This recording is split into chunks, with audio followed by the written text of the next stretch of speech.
मित्रांनो, एखादी गोष्ट सतत अविरतपणे करणं आणि ती जर का केली नाही तर मनामध्ये बेचैनी निर्माण होणं, चैन न पडणं, असं जर का सातत्याने होत असेल तर आपण त्याला मनोविकार असं म्हणतो.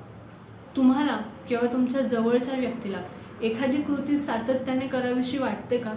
म्हणजे सातत्याने हात धुणं, सातत्याने घर झाडणं, सातत्याने घर साफ करणं, सातत्याने कपडे स्वच्छ असून सुद्धा ते वारंवार पुन्हा पुन्हा धुणं, खूप जास्त प्रमाणामध्ये घरामध्ये साफसफाई करणं, वारंवार भांडे धुणं, वारंवार भांडे घासणं, गोष्ट खूप सिमेट्रीमध्ये लावून ठेवणं, खूप व्यवस्थितपणे लावून ठेवणं, जरा जरी त्या गोष्टी इकडे तिकडे झाल्या, जरा जरी त्या गोष्टी हल्ल्या तरी मनामध्ये बेचैनी निर्माण होणं, सतत पावलं मोजणं, सतत मनामध्ये आकडे मोजणं, देवाविषयी नकारात्मक विचार येणं, कुलूप व्यवस्थित लावलं आहे का नाही ते वारंवार चेक करणं, नळ व्यवस्थित बंद केला आहे का नाही ते वारंवार चेक करणं, गॅस व्यवस्थित बंद केला आहे का नाही ते वारंवार चेक करणं, असं जर का सातत्याने होत असेल तर कदाचित हे एक मनोविकाराचं लक्षण असू शकतं. या मनोविकाराला आमच्या भाषेमध्ये ऑब्सेसिव्ह कंपल्सिव्ह डिसऑर्डर म्हणजेच OCD म्हणतात. मराठीमध्ये या मनोविकाराला मंत्रचोळ असं म्हणतात. आता मित्रांनो, नेमकं OCD असतो काय? म्हणजे ऑब्सेसिव्ह कंपल्सिव्ह डिसऑर्डर हा मानसिक विकार जो आहे, हा मानसिक रोग जो आहे तो नेमका असतो तरी काय, याचं मी तुम्हाला एका उदाहरणातून समजावून सांगण्याचा प्रयत्न करते. बघा मित्रांनो, जेव्हा आपण बाहेर जातो, ओके, तेव्हा बाहेर जाताना आपण आपल्या घरातले नळ व्यवस्थित बंद आहेत की नाही, किंवा आपण व्यवस्थित कुलूप लावलं आहे का नाही, किंवा आपण आपले घरातले स्विच व्यवस्थित बंद केले आहे का नाही, हे 1-2 वेळेस चेक करतो. किंवा जर का आपल्याला वाटलं की आपले हात कुठेतरी थोडेसे घाण झाले आहे तर ते आपण 1-2 वेळेस धुतो आणि ते स्वच्छ करतो.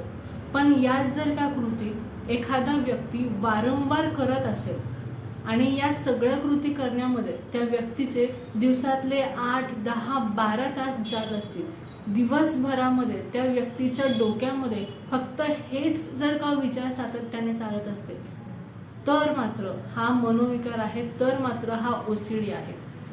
मित्रांनो, OCD मध्ये बेसिकली ऑब्सेशन्स आणि कंपल्शन्स या दोनही गोष्टी असतात. आता ऑब्सेशन्स म्हणजे काय की वारंवार मनामध्ये विचार येणं, वारंवार नको असलेले मनामध्ये विचार येणं आणि ते विचार थांबवण्यासाठी केली जाणारी जी कृती आहे ती म्हणजे कंपल्शन्स.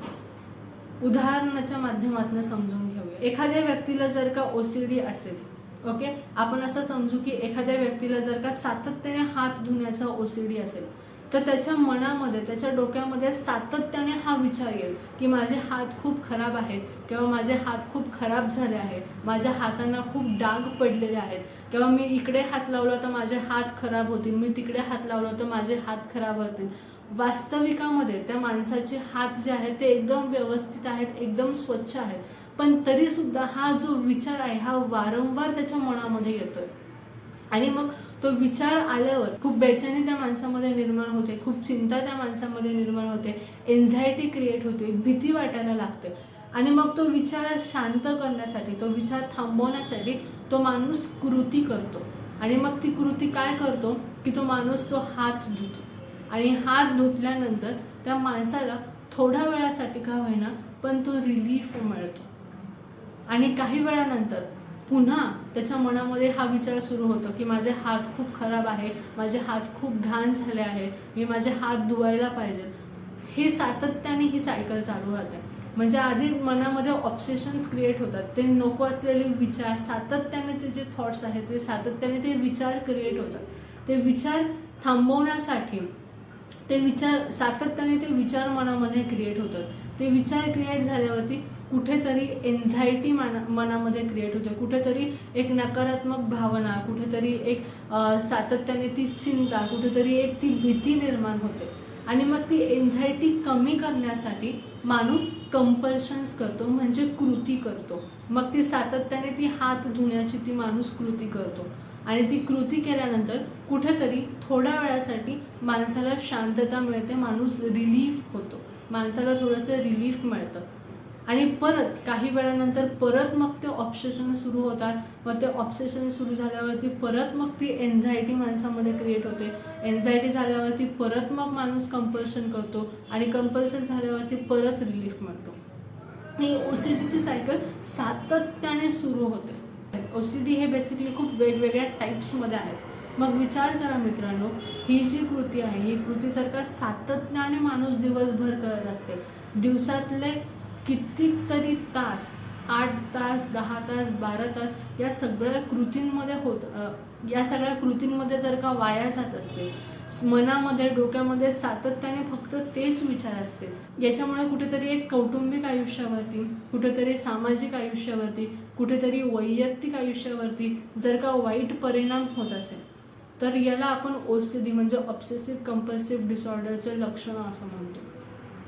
आता ऑब्सेसिव्ह कंपल्सिव्ह डिसऑर्डर बेसिकली होतो का बरं, किंवा ऑब्सेसिव्ह कंपल्सिव्ह डिसऑर्डर होण्यामागे बेसिकली कारण काय? ओसीडी होण्यामागे बेसिकली बरीचशी कारणं आहेत. जेनेटिक फॅक्टर किंवा जेनेटिक प्रीडिस्पोजिशन हे त्याच्यामागचं एक मुख्य किंवा महत्त्वाचं कारण म्हणू शकतो. फॅमिली हिस्ट्री किंवा आपल्या कुटुंबामध्ये एखाद्या व्यक्तीला जर का ओसीडीचा आजार असेल किंवा एखादा जर का मनोविकार असेल, तर कदाचित असं होऊ शकतं की त्या व्यक्तीमध्ये तो मनोविकार होण्याचे चान्सेस वाढू शकतात. म्हणजे जर का फॅमिली हिस्ट्री असेल तर family history is also responsible for your mental health disorders. म्हणजे जेनेटिक प्रीडिस्पोजिशन हे बेसिकली हे खूप महत्त्वाचं कारण मानलं जातं एखाद्या व्यक्तीला एखादा मानसिक रोग होण्यामागे. दुसरं कारण जे आहे ते आपल्या मेंदूमध्ये न्यूरो ट्रान्समिटर्स असतात. त्या न्यूरो ट्रान्समिटर्सच्या असंतुलनामुळे आपल्याला कुठेतरी मनोविकार होऊ शकतो.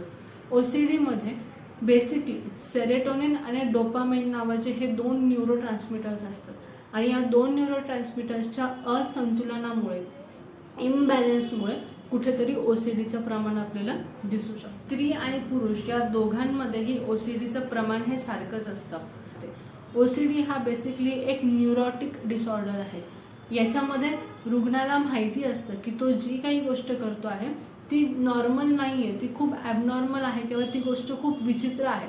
त्याच्या डोक्यामध्ये येणारे विचार जे आहेत ते नॉर्मल नाही आहेत. तो जी काही कृती करतोय ती कृती करणं नॉर्मल नाही आहे हे त्याला माहिती असतं, पण इच्छा असूनसुद्धा ती गोष्ट तो थांबवू शकत नाही आणि याच्याचमुळे कुठेतरी मग एक नैराश्य होतं. कुठेतरी मग त्या माणसामध्ये जी चिंता आहे ती चिंता खूप जास्त प्रमाणामध्ये वाढू शकते. मित्रांनो, जेव्हा आपण ट्रीटमेंटबद्दल बोलतो, बऱ्याचशा लोकांना हा प्रश्न असतो की ओसीडीवरती मग आता ट्रीटमेंट काय घ्यायची किंवा ओसीडी हा पूर्णपणे बरा होऊ शकतो का?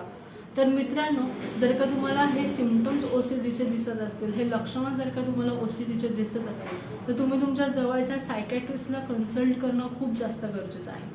कारण की ओसीडीमध्ये जे औषधं उपचार असतात, जे ओरल मेडिकेशन असतात, ते ओरल मेडिकेशन खूप जास्त महत्त्वाचे असतात.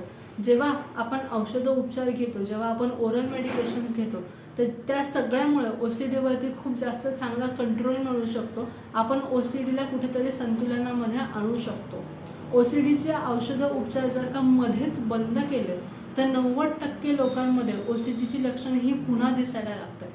त्याच्यामुळे डॉक्टरांच्या सल्ल्याशिवाय तुम्ही ओसीडीचे औषधं बंद करायचे नसतात. तुम्हाला जर का काही वाटत असेल तर तसं तुम्ही तुमच्या डॉक्टरांशी बोलू शकता. त्यांच्या सल्ल्यावरच तुम्ही तुमच्या ओसीडीचे जे मेडिकेशन्स आहेत ते मेडिकेशन्स घेणं खूप जास्त गरजेचं आहे.